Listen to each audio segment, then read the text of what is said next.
Today we are back on Reddit. This is a subreddit that I am newer to, but I have been obsessed with it. And so I found another really interesting Ask Me Anything that I'm really excited to get into. This says, I'm a psychologist in a maximum security prison for the criminally insane. Ask me anything. They said, the past 12 years, I have dedicated my career in treating severely mentally ill patients, both men and women, in maximum security prisons, ranging from extreme psychosis to personality disorders and all in between. However horrifying their crimes are, most people are open to conversations about their mental state, and more importantly, how this influenced their crimes. They also said, I'm from Europe, so whatever we do here may not reflect the way in the United States. Ask me anything. So somebody asked, in terms of helping someone, what's the biggest breakthrough that you've had with a patient? OP says, this is a fantastic question. A couple of years ago, there was a young woman, 19, admitted to our ward. She was very hostile to anyone who came near her, shouting, screaming, and even physically attacking people who did wrong in her eyes. She had a very troubled past, traumatized and molested by her brothers as a child. She witnessed her best friend kill herself and eventually killed her own boyfriend. So, there I was with an impossible task. Where do you even begin? Her behavior was unsettling, as she was frequently trying to commit suicide or harming herself in other ways. I just started to make contact with her, a few minutes every week. Sometimes she didn't want to see me, and I respected her wishes. Sometimes we had an appointment and she literally tried to hide, like a child playing hide and seek behind cover. Months go by, and she starts to get used to the feeling of not everybody abandoning her. This is paradoxical, what she wants. So she wants to connect, but because of her deep mistrust and discomfort in others, she cannot, and sabotages everything and everyone who comes too close. While gaining more trust, she opens up, and there is room for her to speak about traumatizing events, so we deal with them. Afterwards, because she got diagnosed with borderline personality disorder, we talked about that and progressed into schema therapy. I stood by her side for the last 2.5 years, and honestly can say I would trust my children with her as a babysitter. She has progressed so much. No more hostility, no more self-harm, no more screaming and shouting. She's intelligent. She's trying to make the best of this bad situation. She still has a long way to go because she has a long prison sentence, but she's a promising one. That is like genuinely one of the most amazing things I've ever read. It is absolutely awful to read about the things that she's gone through that led her to this point, but for you to just have so much patience with her and get her to a place where she doesn't feel like you're just gonna leave her. I mean, I've only read, this is the first question I've read, and I'm like, you must just be amazing at your job. Like, that is, I like have no words for that. I just think that's so special. And I don't think a lot of people are capable of that, even professionals. Like, again, this is only the first thing I've read, and I am already applauding you. Someone asked, what keeps you up at night? Do you have ethical dilemmas or a disproportionate fear that any member of the public might have these tendencies? Similar to how paramedics might feel car crashes are more likely than other people do, etc. And were there any events in your childhood that led you to studying/working towards this path? I often hear that your pain is your purpose, and wondered if you had a family member or close friend who you wished had understood. They said, yes, absolutely. My wife, who is also a psychologist, has the same fears. If you work somewhere long enough, you tend to see patterns in behaviors very quickly, like a chef feeling when meat is perfectly cooked. Whenever I'm in a public place and people contact my wife, or even worse, my daughter, I tend to assume the worst. Fortunately, I know most people are okay, but I spend so much time around the most insane people of society that you're at risk of losing sense of what is regular and what's an anomaly. There's no event really. I did notice from a fairly young age that I was quite good in reading other people's moods. I went into high school and was able to talk to the other kids who had a difficult time in a manner, at least I think, that other kids did not, or maybe even adults could not. But I always had a fascination for criminally insane people. Perhaps movies like Silence of the Lambs influenced me. To be fair, I wanted to become a profiler for the FBI, but since there is no option in my country, I felt like this was my best option. I'm very happy with the choices that led up to my career. And somebody actually replied to that and said, have you ever advised on a criminal case? They said yes, sometimes. The court can ask information about someone's well-being during their time in prison. I don't advise on the outcome of the court though, only what I think is necessary in the current situation. Somebody else asked, Could you please explain religious delusions, specifically how someone can experience a delusion and still act logically? I'm a survivor of extreme abuse. My mother was extremely logical and calculated. She has talked multiple people into suicide, including her own parents. She believes she's a prophet of God. Childhood was very high control. I've been in therapy and with a psychiatrist for years. I find it difficult to find cases that are similar, and I would like to understand more about my mother. And then OP says, religious delusions are very common. I'd say it's one of the most common delusions, at least where I work. There's a difference between thinking you're an angel and doing God's work and being straight up narcissistic.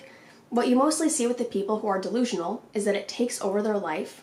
They lose their job, their friends, their loved ones because all they can talk about is their delusions, and in no way are they receptive of another view. I'll give you an example. I met a woman who thinks she's the wife of a famous DJ. She introduced herself as his wife and that they lived together, had kids together, etc. This is obviously not true, since the DJ is actually the reason she got into prison, because she was stalking him. Her entire being revolved around this DJ. This is textbook delusion. Even other patients thought she was crazy, despite themselves having serious mental issues. No one wanted to talk with her anymore, since all she could do was offer grotesque nonsense, like her being the mastermind of his music, but also very out of tune during conversations. Then they also said, have you ever looked into Munchausen by proxy? And the commenter said, thank you so much for replying. I'm amazed you brought up Munchausen by proxy. My mother was obsessed with my health, and it's too much to even write down. This displayed itself in everything from the hyper-restrictive diet she fed me for my entire life. She tried to get me permanently institutionalized. She had a plan for years. At one point, she was taking me to 3 different psychiatrists with 3 different diagnoses, with 3 different medication plans. Even when I was a baby and a little kid, when the abuse from my dad gave me UTIs, she would say it was kidney reflux and took me to many different doctors. How did the thought of Munchausen by proxy occur to you? And then I thought this was a response by OP, but it's actually not. But somebody else replied to them and said, I'm so sorry that happened to you, and quite impressed with OP's pickup. Your experience sounds like it was monstrous. I believe you should be honestly proud of surviving all of that. Munchausen by proxy has got to be one of the more terrifying things to experience as a victim, as the perpetrators are extremely good at manipulation and garnering sympathy, thereby, in my opinion, deriving secondary gain.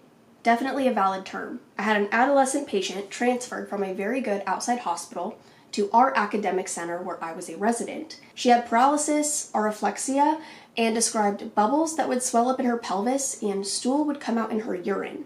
Upon reviewing the records of the workup, I found nothing but normal results. Normal MRI, CT, LP, labs, etc. All normal. Suspicions on my part were really confirmed given the eagerness upon the part of the mother to subject her child to invasive testing. Urology came and put gauze in her vagina and rectum and filled her bladder with dye to check for leaks, and of course there were none. A Foley catheter was left in place, not sure why. Later that evening I was called to the bedside to evaluate the presence of stool in the catheter line. 2 dark smears were present on the hospital gown, a tiny speck of stool was in the otherwise clear urine. I broke open the connection to find stool smeared on the male end of the connection. Unfortunately, my attending at the time was elderly and spent much more time in the lab than on the wards, so rather than confronting the problem head-on, we engaged in a $1 million workup with 2 complete brain/spine MRIs, another LP, heavy metal testing, upper endoscopy. She had demonstrated blood in her saliva one day, a colonoscopy, somatosensory evoked potentials demonstrating intact neural pathways to her feet. She claimed she could not feel anything below her waist. After 3 weeks, a psychiatry consult was called. It was like a grenade going off. What do you mean this is all in our heads? I had to discharge the patient with the parents yelling at me about how we were the worst hospital in the world, and I, in particular, was the worst doctor in the world. Mind you, alone, as everyone else wished to avoid this toxic family. I hated the case. I knew the patient and mother were lying, and I knew in the end she did not have a choice. I knew we were all playing some weird game and it was harming the patient, but given my position as a first-year resident, I did not feel empowered to tell my attending that what he was doing was wrong. I was compelled to write extensive daily notes regarding her behaviors and inconsistencies. I did learn that psychiatry should have been consulted much earlier on in the case under the premise that their help in dealing with the stresses of the disease processes would have been helpful, and then transitioning as it became clearer what the actual diagnosis was. Simply tossing them to psychiatry like that destroyed any chance of a therapeutic relationship, which is difficult to do in any case with Munchausen/Munchausen by proxy. I did get some closure. About a year later, a pediatric resident from another hospital from another state called me, thanking me for my detailed documentation. They were able to get a court order for video monitoring, demonstrating that her claims were false. The patient was removed from custody and placed in appropriate care. Like OP, I've seen women bringing their infants to the hospital for stopping breathing in the middle of the night. Then later, while either ignoring or being unaware of video surveillance, you can see them come in and smother the baby. It's beyond horrifying. I cannot even imagine knowing what was going on and not being able to do a damn thing about it. And I'm so glad that somebody eventually was able to find them faking it or catch them faking it. That's fucking awful. But OP also did respond to the original commenter, and they said, I have female patients who killed their children because of this disorder. Your story kind of reminded me of one of them. It's called a bit different nowadays, but Munchausen by proxy is still a valid term in my opinion.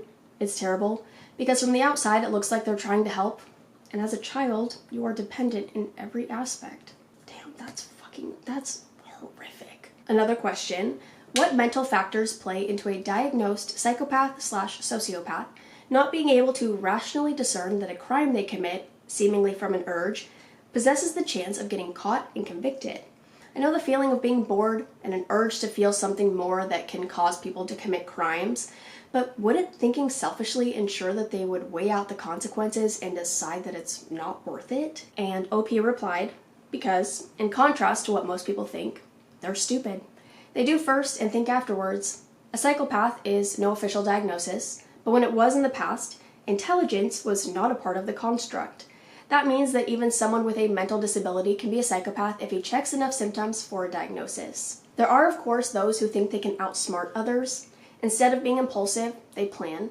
Some do, most don't. Psychopathy is very prevalent in C-level jobs. It helps if you lack remorse in firing 1,500 people in order to keep the company alive. These are the true, smart psychopaths, because they do form a threat to society, just not in a punishable way.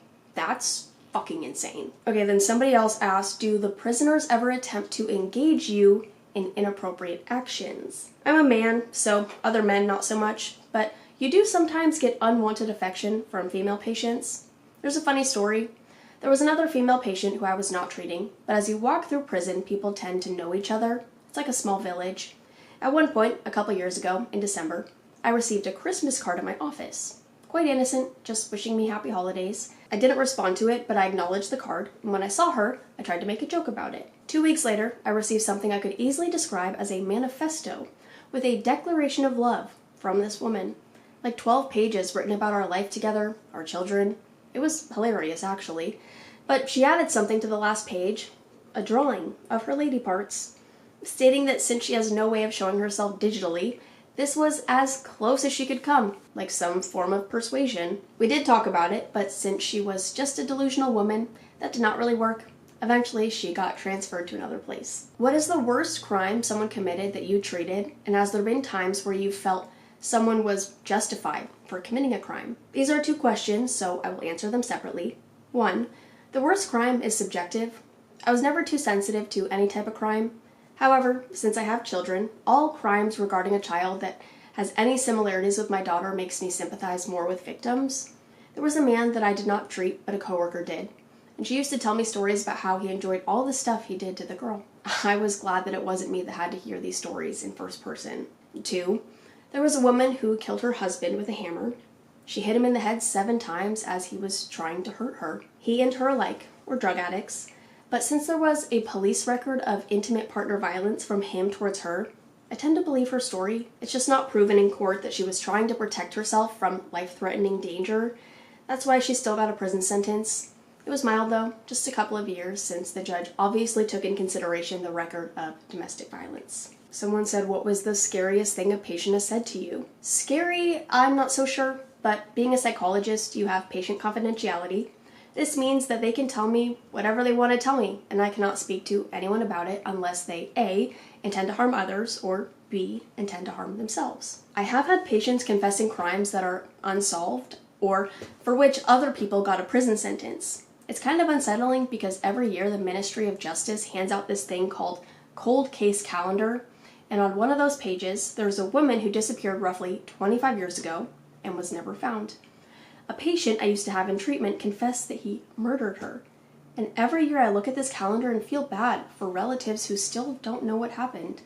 And even though I don't know what happened, apart from some vague descriptions, I try not to know these things as it's not my main focus in therapy. If he did it or did not do it, issues maintain in his life and he needs therapy for this. Wait, is that not something that you could tell them? I don't know. I'm if he confessed to that, but also I guess you are working with criminally insane people. I don't know. Oh wait, somebody said maybe this is from movies or differs by country, but aren't you allowed to report if someone confesses to a crime or plans to commit a crime? And they said, I can try to convince him to go to the authorities, but that's about it. I think the ethical code differs from country to country. That is kind of crazy that you just can't say anything. Have you ever been tricked or outplayed in any way by one of your patients? Yes.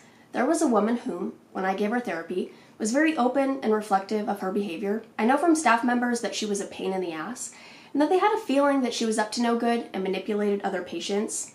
I just simply could not believe it, since it was such a strong contrast with the character that I saw during therapy. When evidence started to build up, she also changed during therapy, became more hostile, and eventually ended our sessions.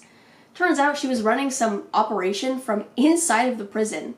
I still have a hard time believing that she was not sincere during therapy. I mean, both can be true, but she did deny everything until evidence started to pile up. And when her house of cards got destroyed, so did the therapeutic alliance that we shared. What the fuck? Okay, I'm gonna read a couple more. Do you feel that a sociopath who leans into therapy is even capable of developing genuine empathy? Or are they only able to learn how to manage a permanent lack of it? You can't measure genuine empathy. You need to take people's word for it. People can act, so there's no telling. Sure, if you know someone well enough over a long period of time, you will see discrepancies in their behavior. In my own life, I can feel genuinely sad over something without feeling the need to cry, even if I want to. Does that make it less genuine? In the past, people thought that morality was developed in an early attachment stage, and that if it failed to do so in that part of your life, it would probably never come. That is nowadays disproven. However, early childhood is still the most important phase by far. Is there a theme that you've noticed for certain personalities committing certain crimes? Is it always a sociopath who murders, or is it people with anger issues? Have they always had trauma in their life? OP said there are so many types of murderers. There's no way of putting them in categories. People are unique, and so is their personality. However, a broad theme in intimate partner violence is a lack of safety/security in early childhood. As I explained in another post, relationship, especially with an intimate partner, exposes your vulnerabilities. Broadly speaking, it's more complex than this. If you lack the feeling of safety and security, these vulnerabilities are enhanced. Everybody's capable of violence. Also, something I didn't mention before, roughly 70% of patients have drug and/or alcohol issues. Not all in the same extent, not all with the same substances, but a lot of them first dwell in a spiral of abusing stuff before they do something horrific. Who is your most scary patient? I can't say names, obviously, but there was a man who was in prison for a murder and threatened me with the same. That was kind of scary, knowing what he's capable of, and also knowing the gang that he's in also runs operations outside of prison.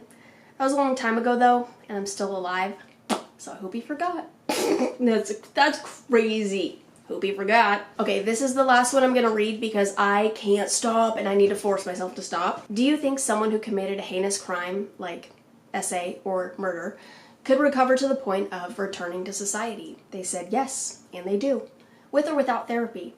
You don't get a life sentence that often in the Netherlands, so people do return. But I personally know several successful cases of people who killed someone and successfully reintegrated. Let's hope they keep it that way. That's actually insane. I'm curious, if there's no life sentence, how long are these people in prison for? Because what is a life sentence here? I think it's 40 years? I could be wrong on that. But I guess going to prison for 20, I just don't even know how that would work, I guess. But like, yeah, 20 years in prison, I guess, yeah, you do got a lot of time to sit and think. But it's also crazy that you say with or without therapy, because I just genuinely don't think it's possible for you to fully change how you are and how you view the world, and clearly how you handle your emotions. Like, if you killed someone, I just feel like you kind of need help to recover from that. I don't know. Even the trauma, like, that of killing someone, like ignoring all the trauma that maybe led you to that point, that's, I don't know, I just think that's kind of crazy. I mean, but they literally said, I know several successful cases of people who killed someone and reintegrated. I just think that's insane. Oh my god, I just want to keep reading. This is so interesting, you guys. There's so many that I did not read. So if you guys want me to come back to this, I would love to. I really do love reading these AMAs. I have found some of the most interesting AMAs. This is just so... The internet is so cool, because what do you mean I can read about a psychologist in a maximum security prison who treats criminally insane people?